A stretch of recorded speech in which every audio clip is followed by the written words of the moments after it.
Hello everyone, and today I will be talking about the victims of the Lip Sync Assassin format. While technically the victims of this format are anyone who placed second in a challenge, for the purposes of this video, I will be talking about the most prominent victims of every season. First up is the first ever victim of this format, Alexis Mateo on All Stars 5. The mistreatment of Alexis begins on episode 1 of All Stars 5. The format has just been announced, and the top 3 are Alexis Mateo, India Farah, and then for some reason, Ms. Cracker. While in terms of performance, I would say Mariah Paris Balenciaga would have been top 2, based off every critique we saw in the episode and the fact that the judges called Mariah safe. If All Stars 5 had been a regular top 2 of the week format, Alexis would have been in the top with India, and based off her interactions with Ricky Martin and the judges, I think it is safe to say she probably would have won the lip sync. While this is not a situation where Alexis was 100% going to be in the top 2, I will say that Alexis was a victim of the format in the episode 3 design challenge. Along with Jujubee and India Farah, Alexis created the Glamazone, which was all around the strongest group of the week, with Jujubee getting the win. That said, due to the weird judging of this episode, Jujubee wins, but the team of Blair and Mayhem is high. Based off this, there are 2 different directions production can go in. Option 1 is that the winners are the best queens of the best group, which are Jujubee and Alexis. The other scenario, while unlikely, is that production says even though Jujubee was best in the challenge, Blair and Mayhem's team was overall stronger and they are the top 2 of the week. Based off those 2 scenarios and the fact that production really did not care for Blair and Mayhem, I believe that Jujubee and Alexis would be the top 2, meaning that in the first 3 episodes, the Lip Sync Assassin format has stolen $20,000 and 2 wins from Alexis. Next up is going to be episode 5, which is Snatch Game. On the original season, the winner was Shay, with everyone else in the bottom. If there was a top 2 format though, I don't think production would go for that. Based off the overall critiques, I believe the top 2 would be Jujubee and Shay, but in this new timeline where there is a top 2 format, I don't think production would do a bottom 4 since there is no twist, meaning Alexis is high. Not only does this remove one of Alexis's bottom placements, but it also stops India from poisoning Alexis's name. Going forward in the season, that will be incredibly important. The final 5 challenge is the ball, and due to her country cousin, Alexis is probably going to be in the bottom with Blair. That said, since we've had the top 2 format all season long, the track records are very different. On the original season, both queens had 4 safes and 2 bottoms. In this timeline, Alexis has probably 2 wins, and this is her first bottom, while Blair has 1 win, and it is either her first or second bottom. Considering that, and the fact that the cast is no longer biased against Alexis, I think Blair goes, and Alexis has made it to the top 4. Next up is the comedy challenge, and we did not get to see Alexis on the original season. That said, based off everything we saw out of production and the other queens all season, if Alexis lands in the bottom here, which she probably would, I do think she would get sent home over someone like Shay or Jujubee. All that said, she now has $20,000 more, was able to make it 1 placement higher, and is probably viewed as even a bigger fan favorite. Looking at the track records, like we will see in almost every case in this video, Alexis gains the lead very early on, and is able to grow that lead as the season continues, and has a much higher score in the new timeline than the old one. Moving on to All Star 6, we have the queen who is probably the most prominent victim of this format, Trinity K. Bonet. Before I get into the full mistreatment of Trinity, I'm just gonna say it really fast. If they had had the top 2 format for the advertising challenge, the top 2 were Trinity and Pandora, they lip sync to physical, and Trinity walks away with $10,000. Now for the full mistreatment of Trinity, we are starting at the rusical.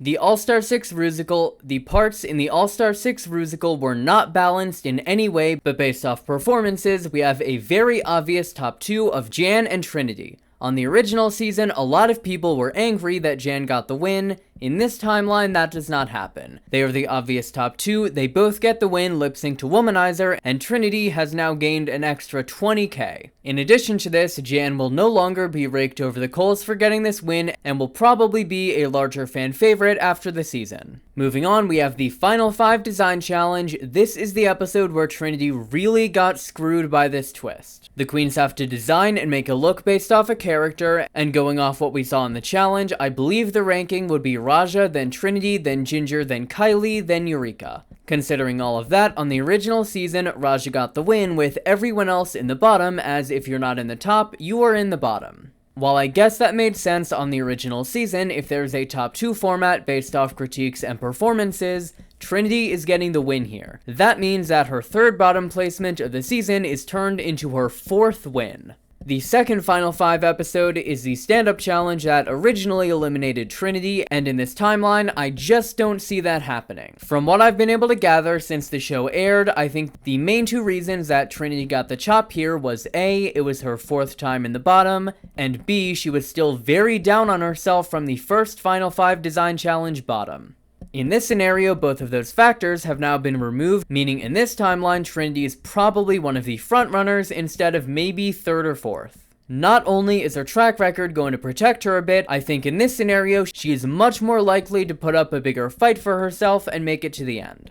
In this timeline, is Trinity able to win? I don't know. Based off the judging of the season, Kylie would probably be going into the finale with like 4 wins, so it would be very close. But even if she loses, Trinity is still making the move from 5th place to 2nd. Trinity's new track record really says everything. On the original season, she was doing great until episode 7 and then kinda started flatlining. But in this new scenario, she was able to delay her flatline until episode 10 and gain a lot more momentum and make it all the way to at least 2nd place, possibly even 1st.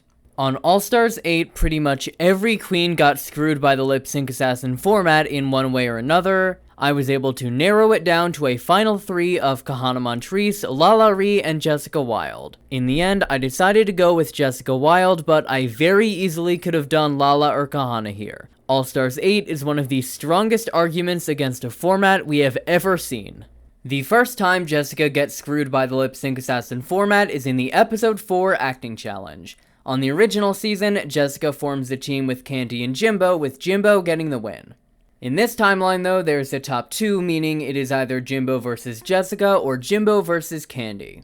Since in the challenge, Jessica and Candy got pretty much the same role, it really comes down to runway. Taking a look at what they were wearing, Jessica was able to hit the concept very well, but her look is a bit on the basic side. Then for Candy, her look is anything but basic, but also doesn't fully fit her. With that in mind, I think Jessica would be in the top 2, but it also could very easily be Candy. Going a few episodes forward, we have Jessica get screwed out of yet another win in the improv challenge. Factoring in runways and performances, I think the very clear ranking for this week is Lala in 1st, Jessica in 2nd, Jimbo in 3rd, Kahana in 4th, Candy in 5th, and Alexis in 6th. On the original season, if there's only one win, it should go to Lala, but now that there's 2, Jessica very obviously deserves this win, and in this timeline, she would get it. At this point, on the original All-Stars 8, Jessica had 1 win and 1 bottom. In this timeline, she is up to 3 wins and 1 bottom. The final challenge, in which Jessica is robbed of a win, is the roast. I'm going to be entirely honest, I don't know how a Final 4 episode would work with the top 2 format, but production does have an episode order they need to fill, so cutting the roast and makeover is probably not going to happen. What I think they would do is just have a top 2 and bottom 2, and if that is the case, Jessica gets her 4th win of the season.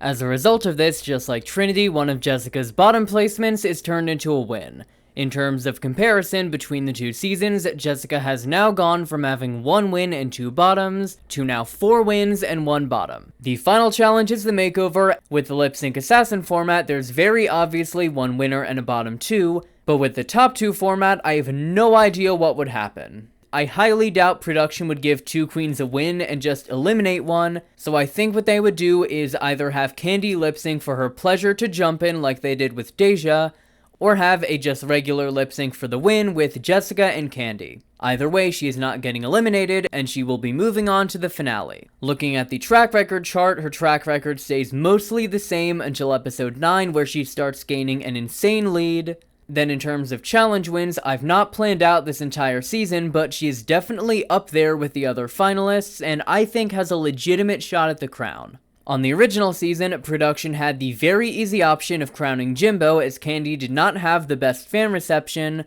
but in this timeline, Jimbo and Jessica are relatively even in track record, so when you factor in fan support, I think there is a legitimate shot that Jessica Wilde is able to take home this crown in this timeline. Hello to everyone who is still here, thank you for making it this far. I just wanted to take some time to say, if there is anything you would like to see out of this channel going forward, please let me know. Please feel free to comment literally any thoughts or opinions you have. Do you want non-Emmy nominated gay shit? Well then you should check out the RuPaul's Drag Race Rejudged YouTube channel and hit subscribe.